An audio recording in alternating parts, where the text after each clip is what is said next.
Good afternoon, Junior. How you doing? You well? Not too bad. Say yourself. I'm blessed always. It's been a busy day, but I like busy. What about yourself? Has it gone so far? Yeah. Every day is a busy day. It seems these days. Working from home, trying to make it work. Yeah. There's that whole distinction. I tell everybody to tell their bosses, but you are a boss. Between working from home and being at home trying to work. So it's slightly different dynamic. Listen, we're here to talk about Deezer. And for all of the older listeners, viewers who might not be au fait with Deezer, it's a streaming option for your music. And I'm sure you probably don't just do music now. I'm going to leave Junior to go into that and wax lyrical about what they do. But I noticed that recently you made an announcement of a reinforced commitment to Black artists and podcasts, which we covered on The Voice. So talk about how that's come to fruition and why now. So yeah, we launched the Black Culture channel on Deezer, and it came about from what we see now as the Black Lives Matter movement that's kicked off again, unfortunately due to the George Floyd incident in America. And then off the back of that, what I've seen, what everybody's seen, is that now it sparked much more of a global movement. So it's not specifically about the US. It's we have a lot of injustices happening over here in the UK, same in other parts of the world, and now everyone seems to all be on the same page in terms of trying to move the dial for inclusion and diversity for Black people. So what we've done at Deezer is we wanted to make the point of not just putting up a nice social post showing solidarity with Black Lives Matter movement and all of the Black people around the world. What we wanted to do was, or what I wanted to do, was push the dial further and actually try to make some change. So what we came up with is the Black Culture channel, which is a global channel. So it's a channel that's available in every market that Deezer is available in. So that's that's like what, in terms of reach, we're hitting over 180 different markets. 180 million different markets. We have on the channel, Black icons of each genre. So for argument's sake, what people don't understand about Black culture from a musical perspective is that we were involved in a lot of different genres that have been diluted over the years. I.e., we were always played a massive role in rock and roll. Not a lot of people knew that. We played and play a massive role in dance music and electronic music, not just hip hop or R&B, classical, so Latin. So what we've got is on one of the modules on the channel, we've got a whole module which deep dives into Black icons of different genres of music, so you can explore that.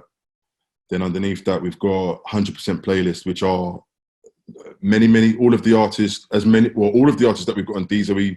Once they have a specific amount of music released, we will put together a 100% playlist, which means you can navigate through all of their songs.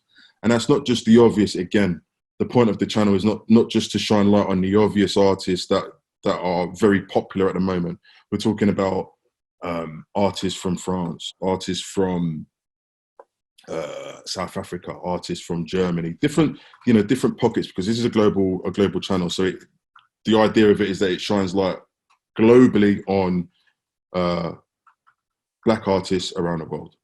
Then underneath that, we have the normal module that you would expect to see on Deezer, which is new releases. So new releases from Black artists, which again is all genres. So you could go from Nubia Garcia in jazz to Liana Havas in soul, right across the board, into the world of rap and into the world of classical music as well. So any new releases that come out on a weekly basis, we program that in as well. Underneath that, we then have a module called Change of Perspectives, which is more. Change of Perspective is about podcasts. It's for a different type of black curator. So it's more. It's not music audio, it's spoken audio. So it's the podcast that we have. We have from different curators in the UK with their podcast. So you can go down and, if you wanted to, anyone that came onto the channel could just go down that road and just get knowledge and understanding about the Windrush era or Black Wall Street in the US, and those are different touch points. So they can get education from that module as well. And then in our German territory, which is where we specifically talk, we've got audio books over there as well. So you have black books.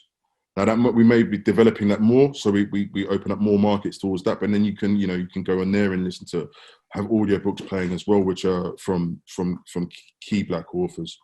So the whole point of the channel at this initial stage is to be a cultural hub, A, for music, B, for podcasts and audiobooks, and to shine light on artists that don't necessarily, those big artists as well, but those ones that don't necessarily get as much cut through as possible. These same artists do exist on elsewhere in Deezer, but if you were specifically coming and you wanted to listen to this type of content, you've got the Black channel to come in to come and land on them and enjoy. Now, in time, we are looking at opening that, so we will have yearly long content on there when we go into things like Black Music Month and Black History Month. So we'll have that as well. We're talking about doing more content around Carnival as well. So we've got different touch points. Again, globally, not just for the UK. So for a lot of people that are here that aren't British, but are here by default now and stuck here whilst the pandemic's going on and don't want to quarantine themselves somewhere else, then they can go and enjoy it. They can travel and enjoy different sounds and different perspectives on Black culture. And that was essentially how the Black Culture channel was put together. And I'm quite proud of it, if I do say so myself. Twofold question coming up, because obviously everything you just outlined, I can see all the passion and fervor that you have for it. So I'm interested in how you become global editor for the Black Culture channel and head of global artist relations with that wealth of obvious knowledge, and not just national perspective, international, global perspective. So talk about how you become Junior Foster and a little bit about Deezer as well, for those who might not know about their place in the market at the moment. Well, I'll start on Deezer quickly. So Deezer has been around since the beginning of streaming. Deezer came about before the revolution. So streaming, in terms of streaming in the world of, in the evolution of music, streaming is very, very young, very, very young. But Deezer's been around for over 10 years. We started off as a slightly different type of streaming site, and then when restrictions came in, we turned ourselves into more of a legal streaming site, because it was a very different world then. And Deezer essentially is a global brand in the same way we have other DSPs that other people use, whereby we speak to all labels around the world, and we literally put the music out to the masses, be it on mobile, be it on your laptops. We have 56 million tracks on Deezer as well. So you can literally deep dive into any genre you want. So Deezer in a nutshell is one of there are a few of us, DSPs in the world. We are one of the challenger brands of the DSP digital streaming platform world. how did I get into Deezer? My route in the music industry has been slightly different. I would say sheer hard graft is what it is. I didn't really. I've done, studied. I, done my A levels and went into university in West London. And I studied music. I always wanted to be a producer. If I'm honest, I wanted to be a producer for a long time and kind of enjoyed being in studio, and that was my thing. And then I think I graduated and I ran into an old high school teacher, and she said, "Oh, what are you doing?" And I said, "I've just graduated." And she's like, "I'll give my friend a call. She's looking for an assistant." So they gave that number a call, went in for an interview. It ended up being Sony Music. I didn't even realize, I never knew where Sony Music was at the time. I had an interview, and then I didn't actually get the job as an assistant, but they wanted me to come in and do an internship. So I ended up being an intern there, which was great. At that point, I didn't even know what marketing was, or artist relations was. I was, at that point I was making music, trying to be a DJ as everyone, just spinning a couple of plates, and ended up being an intern. And then one thing led to another. A year later, I'm in the post room, which wasn't what I was expecting. So I was delivering everyone's post, but at that point, that was the best thing for me, because it gave me the opportunity to speak to every single department in the whole of Sony Music in London, which was from A&R to, delivering stuff to the studio, to marketing, to PR, to, right across the board, street team. So I got a really rounded understanding of the music industry from a major label perspective. And then at that point, through being the noisiest intern possible, being at every gig, being at, trying to get into every meeting so I could sit and take notes and read every music publication that I could. A job came up as an assistant again. A year and a half later, I went for it, and that was how I got my first proper paid job in the industry. And then from that point, I worked my way through. I went from marketing assistant to junior product manager, which is when you run your own campaigns.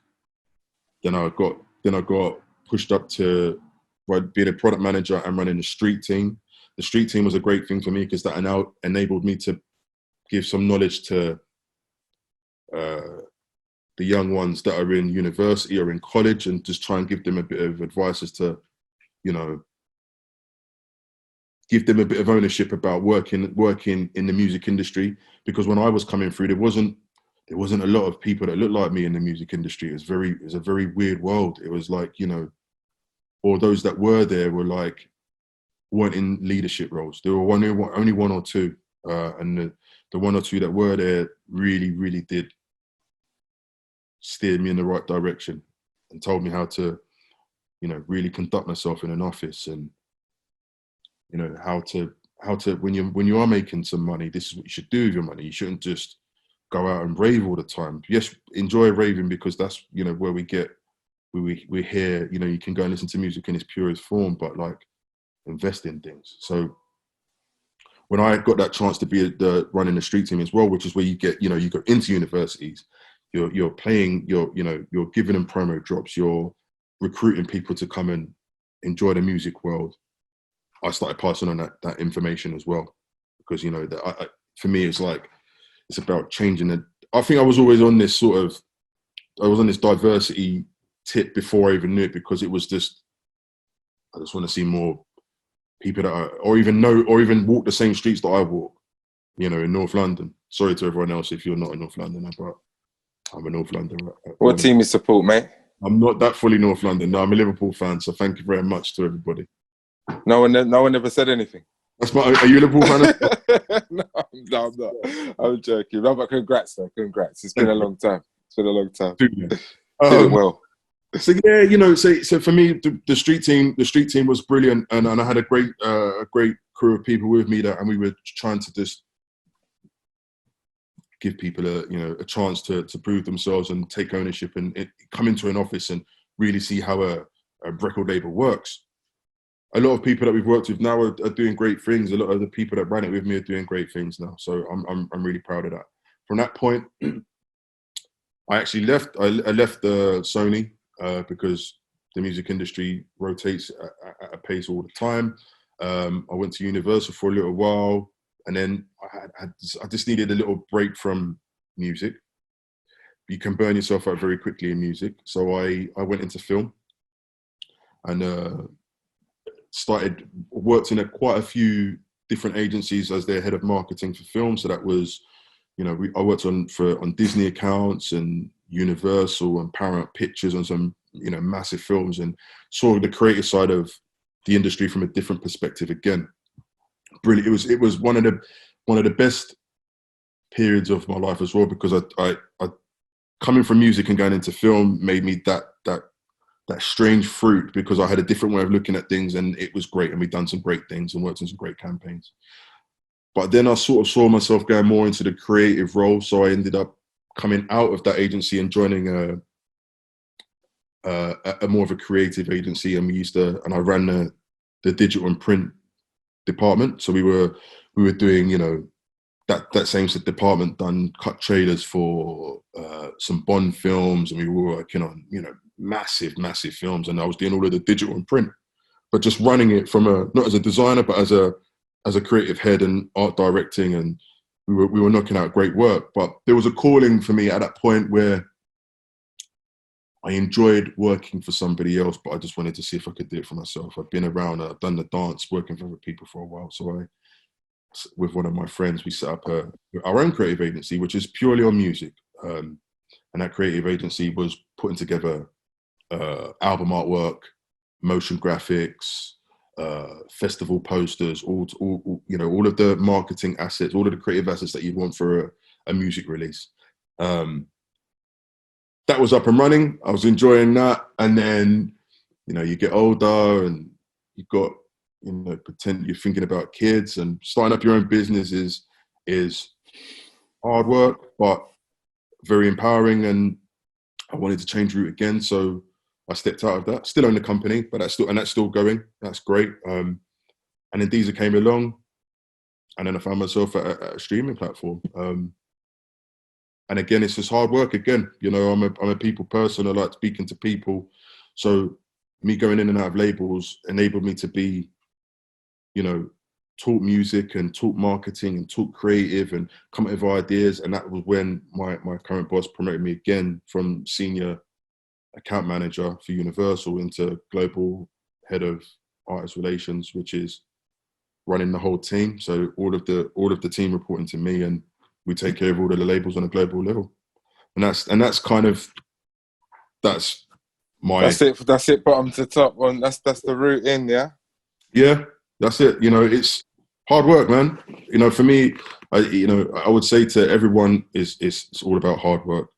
And for me, I wanted to try and change the landscape and maybe show people that you can come from North London or any part of the world.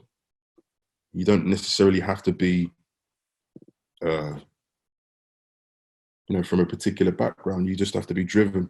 Nothing comes without hard work, and sometimes you have to work a little bit harder to get noticed.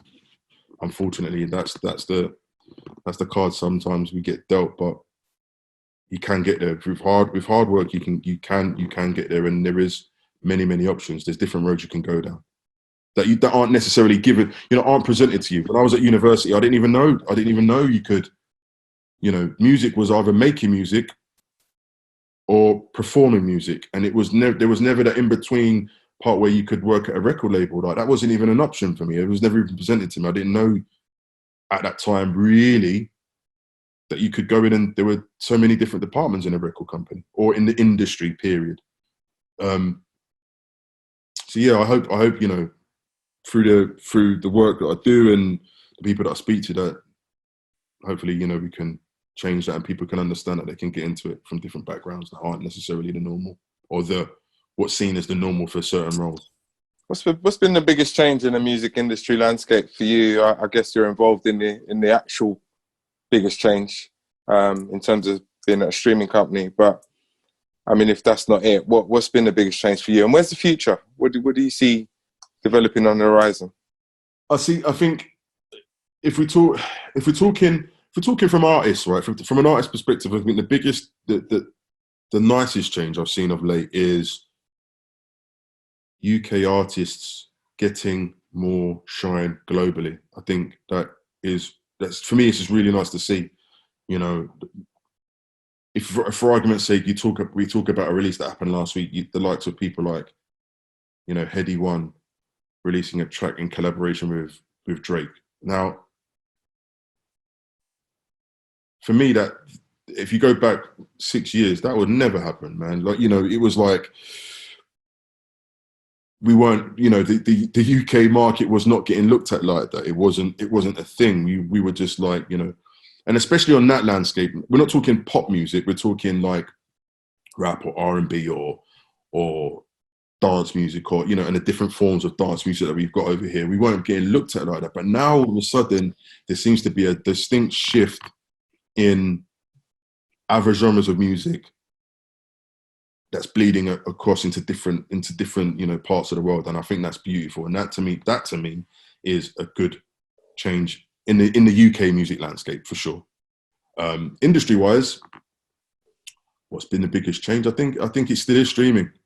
Streaming is still the we're the new kids on the block to a certain degree. Even though you hear our names and the various other platforms, you hear about us all the time. We are the new kids on the block, and it's just made it easier, or the digital world, I should say, the digital side of music has made it easier for anybody to be making music in their bedroom and then get it out to the masses. It's very much the power is with the creator now to get their music out into the ether and people to hear it for sure. The whole transitioning as well. I mean, I won't mention any other podcasts while I'm talking to you, but I mean, platforms while I'm talking to you. But yeah, the whole transition into podcasts and kind of embracing that content as a staple. I mean, everybody's recognizing the reach, power, and potential. And I think that's come with the understanding of how that space is monetized. I mean, talk about that from your perspective. What, in terms of people now being able to make money from content? Leveraging their podcasts and partnering with people like yourself. Yeah, I mean, it's now, the best part of it is that if your music is good and and it is mastered and it's mixed well, and you are authentic. And when I say authentic, I don't mean authentic to the roots of a genre of music. I mean authentic as in you're not in there just to come in and out. You're authentic in that you are the embodiment of the music that you're making. Invariably, what will happen from that point, or the content that you're making, for argument's sake, the podcast, and you're not just there to chasing clout and stuff like that. Your music will be heard, and at that point you can start really talking business, and we will have open up dialogue and have conversations. But you've got the key is, and I think this is what sometimes people fall foul of, is that it is a business. So you have to work yourself like a business. It's not just you can be just in and out and not really switched on. You need to be a business now. Everyone has the ability to be an entrepreneur. Everyone has the ability to start something from a seed and grow it into a tree. But you've got to work. You've got to put in the work. If you put in the work and you hold yourself properly, and you stick to what you hold as true, and your morals, you can monetize pretty much anything. We dropped a quote on our story that we ran online, in which you said, throughout history, Black musicians have been making music the world loves. I can imagine that was the energy that underpinned your love for creating the Black Culture Channel. So just as you leave us, talk about how you expect that to grow and how excited you are for people to consume what you've curated. I mean,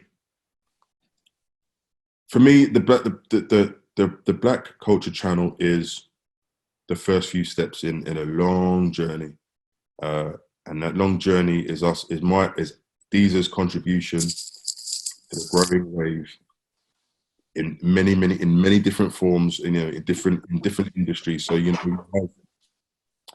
have the footballers are doing they now have Black Lives Matter on their kits. They've been doing the white matches in a certain way. That's all. We're all contributing to hopefully changing the landscape of diversity for Black people worldwide. So for me, this the channel is these are my contribution to making it happen. For me, if we drill down further than that, the channel is about, as I said before, about shining light on as many, if not all, Black curators. So, like I said, every week you'll see the new releases from the picks of Black artists. You'll see more and more podcasts changing around. You'll see, it's about education as well as hopefully building more awareness for these artists, because Deezer's mantra is to think local but act global. So in my channel, if you are an artist that never necessarily listened to by someone in Bogota or somebody in Colombia or Brazil, you will get that chance on my channel, because my channel is a global channel. So therefore now if I'm programming a release it's getting heard in many different territories. So by that point, your awareness should grow, your stream should grow, and then you should grow, because then you're picking up different traction from different types of people. That's what music's about. Music shouldn't be for one type of person or one market. It should be for everyone. It should be for everyone. Junior Foster, it's been a pleasure talking to you, my brother. Continued success with everything you're doing. And when you're ready to touch base on anything else, make sure you reach out and do so. 100%. Here to help.